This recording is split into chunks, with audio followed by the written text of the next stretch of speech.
I'm going to tell you something you will not want to hear. In some companies, and I mean real companies with a smart leadership, good teams, and expensive AI deployments, AI is actively making things worse. Not slower to help, not failing to help, actively making things worse. A slower output, more errors, higher coordination costs, bigger fights between departments. And the leadership team is still saying publicly on earning calls, in press releases, or AI transformation, it's on track. Today, I'm going to show you exactly how that happens and why it's almost always invisible until it's expensive. I'm Cristian Fournies. This is episode 3 of the AI Productivity Paradox. In the first 2 episodes, we cover the illusion of tool adoptions and the 100-year-old lesson from the electrification. Today is the technical heart of the series. If you only watch one episode, watch this one. Because this is a trap. Almost everyone walks into it. And once I show you to you, you will start seeing everywhere. Every business process in a traditional company was designed under one assumption: humans are slow and expensive. So everything got built to compensate for that. Approval chain existed because humans make mistakes and you need to check. Sequential workflow exists because humans can only think one thing at a time. Departmental silos exist because a single human brain can only hold so much specialized knowledge. Meeting exists because humans need to synchronize. This isn't bad design, it's a smart design for the world it was built for. But here's what's happening now.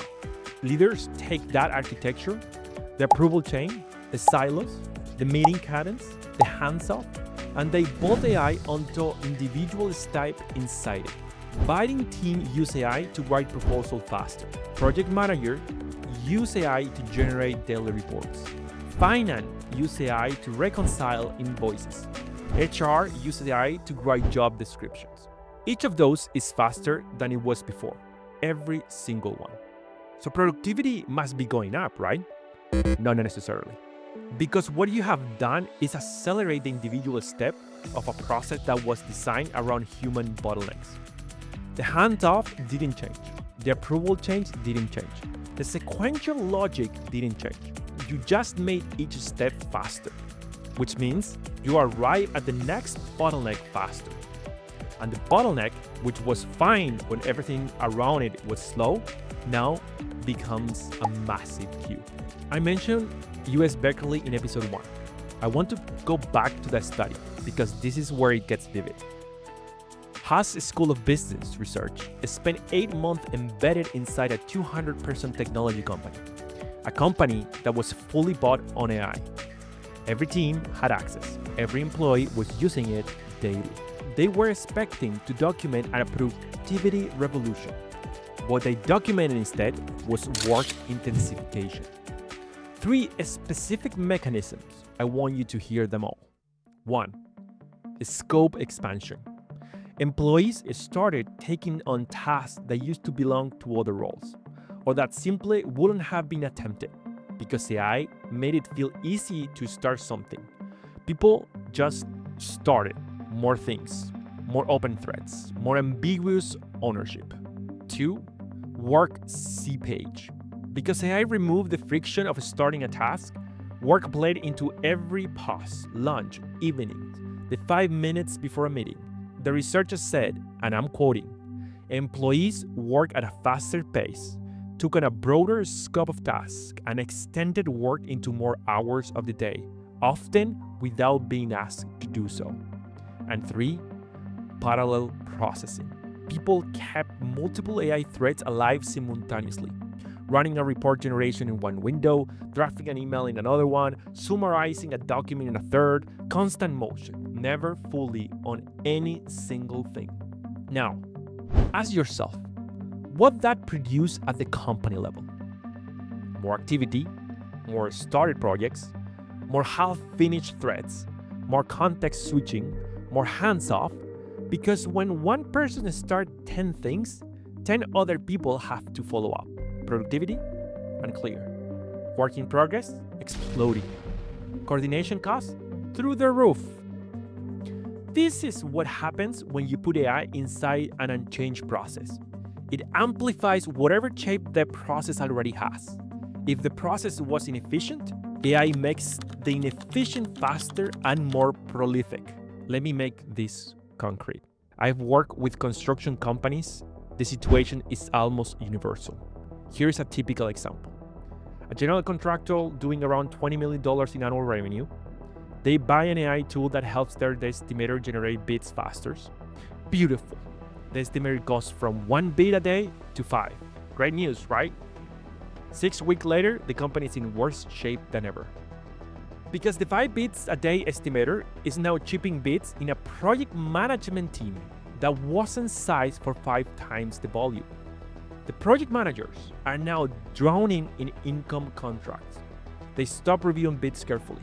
Margin drops. On the projects that they accept, quality drops the ones they executed.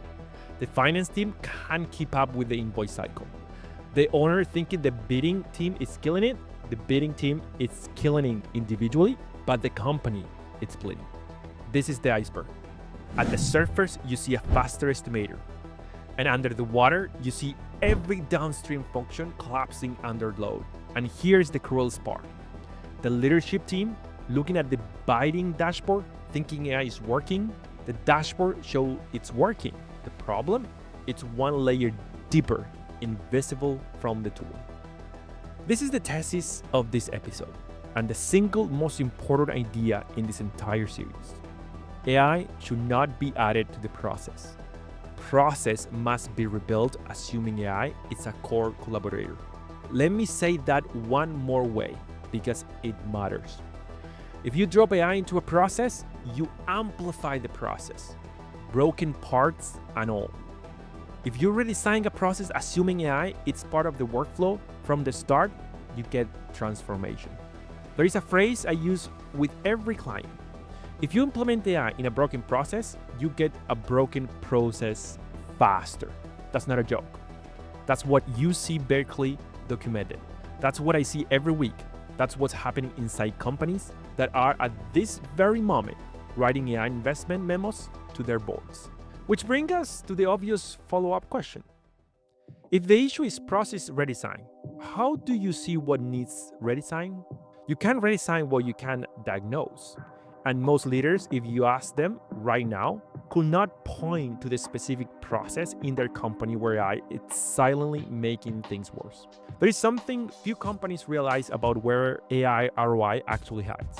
It's not in the big, obvious workflows everyone rushes to automate. It is in the quiet hands-off between teams. The approval chains nobody maps. The sequential steps that got designed 20 years ago and never got touched. I have put together a simple breakdown that shows exactly how to identify the process layers that silently block AI results. The specific patterns that indicates you are running a 2026 tool through a 90-95 workflow. If you want it, the link is in the description. In the next episode, I'm going to show you what happens on the other side. What actually changes inside a company when they rebuild a process with AI in mind. Not the theory, the specific transformation with numbers. I'm Cristian Fournies. This is the AI Productivity Paradox. See you in episode